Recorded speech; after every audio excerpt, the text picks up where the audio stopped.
Peel season is approaching, and while I love chemical peels and the transformation that they can do on the skin, they can also, when not done correctly, cause damage. And I was inspired to make this video because I came across this really heartbreaking story of a young woman who received a chemical peel from her esthetician, and it created permanent damage on her skin. Sadly, this is not the only video I've come across in my career that has this kind of horrific outcome. And so I wanted to make this video to help educate you. If you're an esthetician, this is still going to be valuable for you to watch. And most importantly, if you are a client who is seeking out treatment, who is wanting to improve their skin and are interested in chemical peels, and maybe now seeing those videos, you're a little bit scared, and I want to ease your mind and to help you go into that treatment with as much information and confidence as possible. So we're going to go over the chemical peel do's and don'ts in this video, as well as what to avoid, what to look out for, and how to then hopefully receive a really amazing treatment and have the best skin you've ever had. Because honestly, chemical peels have done wonders for my skin,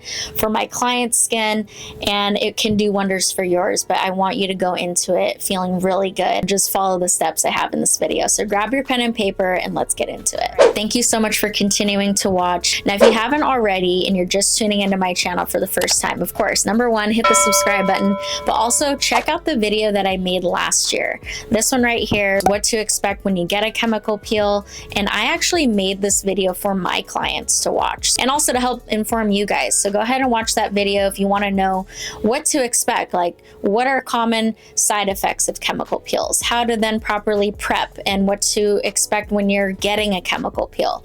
That's really going to help you give a better idea of what the procedure should be like. Number one is to educate yourself. Say thank you to yourself for watching this video, because this is part of you educating yourself. Now, of course, don't only just watch my video, do your own further research. Yes, we as professionals need to take responsibility over our practices and our treatments and whatnot, but also you as the consumer really need to take this as seriously as possible. As much as chemical peels maybe aren't as like dangerous as maybe a surgery or something more invasive, but as we've seen in these videos, it can cause permanent damage. The reason why some people experience more permanent damage is because of the way that the peel is administered to the skin, or unfortunately, the esthetician has received access to peel that they should not have access to. So unfortunately, those are things that are not 100% in your control, but here are some things that I think you can do when you are educated to pinpoint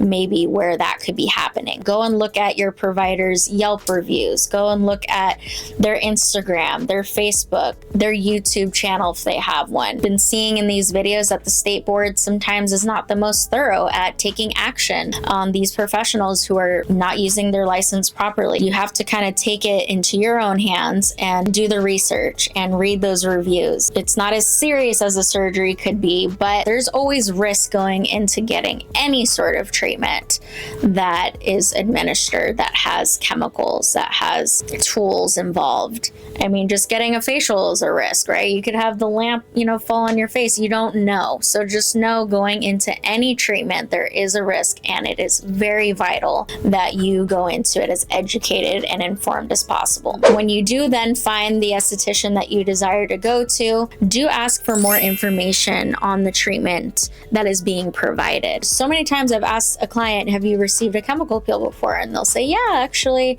I was like, all right, well, what do you remember what chemical peel it was, or what was, what ingredient it was, what kind of peel? They're like, no, I don't actually. I just remember I peeled. And I want you, again, to educate yourself and ask the right questions. So when you are talking to your esthetician, and I know that this individual in this particular scenario that I mentioned in the beginning, she'd been going to this esthetician for years. So I don't care if you've been going to your esthetician for years, if this is your first visit, ask those questions. Say, okay, if we're doing a chemical peel, what acid are you using? And also, what percentage is being used? And if you want to go even deeper, ask them, do you know the pH level of this peel? If your esthetician is able to confidently tell you those 3 bits of information, the type of acid, the percentage, and the pH, then you're probably in good hands. And if your esthetician is able to confidently give you that information, or find out that information for you and then follow up with you and tell you, then that's awesome. That's a good sign. And also, don't feel pressured. Don't feel pressured to then say, yes, I want to receive this treatment. I know we get a little excited that, you know, we want to transform our skin and tackle that acne or tackle the pigment, but you don't have to say yes right away. If you want to go home and again, do your research and ask around and look into it more, your esthetician should be like, okay, yeah, no problem. Oh, here's the type of acid I'm going to use, blah, blah, blah, blah, and here's the pre-care and the post-care, and gives you all this info. That's a good sign, okay, that your SC is being transparent. And estheticians, if you're watching this, I really want you to be as transparent as possible. Take that training that came with that peel and just be very well versed on this peel that you're administering on the skin. And I'm referring to surgery because I've gotten surgeries before, and the things that I ask are, you know, do you have before and afters of your work? What are the possible side effects? And again, just asking all these questions before just saying, oh yeah, okay, you know, and I will say, like, your clients just, you know, my clients just like trust me.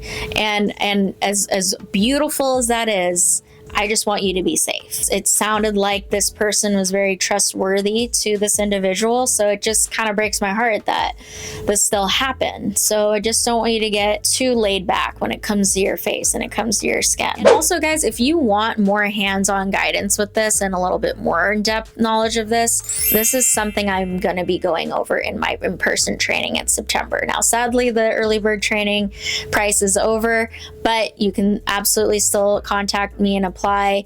Check out the link below. And I hope that I do offer this in the future. I haven't set a date or anything. I wanted to see how this one goes, but it seems like this is something that would be really valuable to go over in that class. And I do plan on going over. So check it out down below in the description box. But moving on, I kind of touched on this a little bit already, but don't get too comfortable. I want you to remember that even though we become really close to our clients and our esthetician, that, you know, proper procedures are being done. There should be eye coverings on the face at all times when a peel is being administered.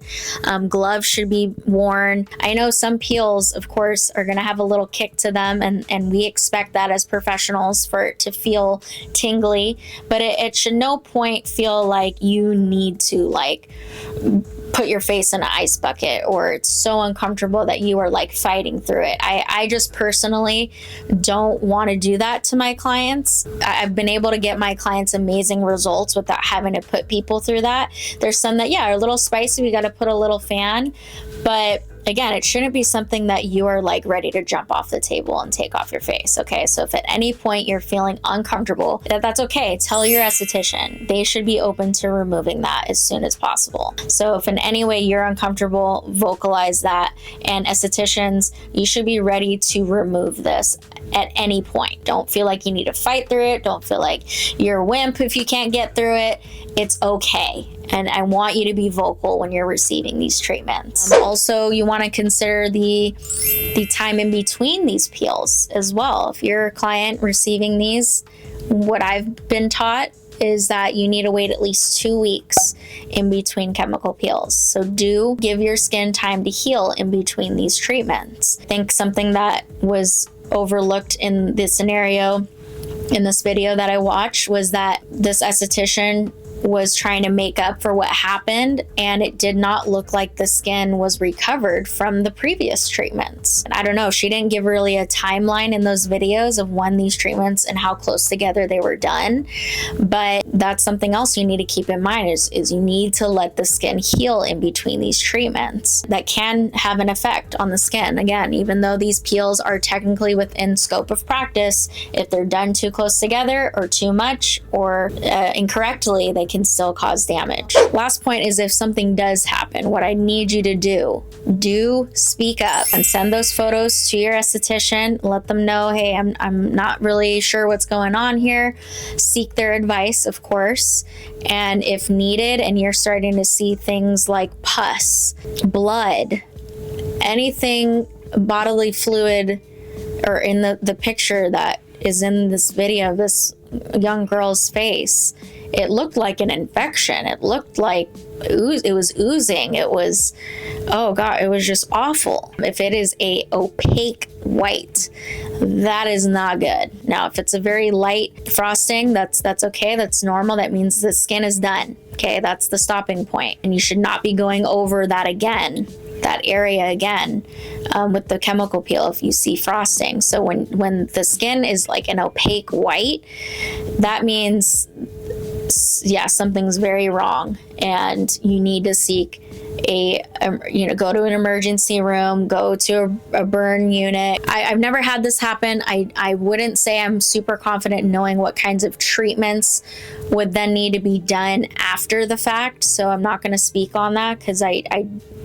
can't say I'm fully confident giving that advice, but I would say immediately it would be to seek out a medical provider. And you as professionals watching, I know it can be scary. I know it is like anyone's worst nightmare if that were to happen, but you need to take accountability. You cannot run away and hope that you could just cover the problem, because it's just not going to look good on you. I would just encourage you to just take accountability, be upfront, and give your clients that advice, and don't try to just take it into your own hands and fix it if it's something of that magnitude. Again, I think what happened to this young woman, was an extreme case.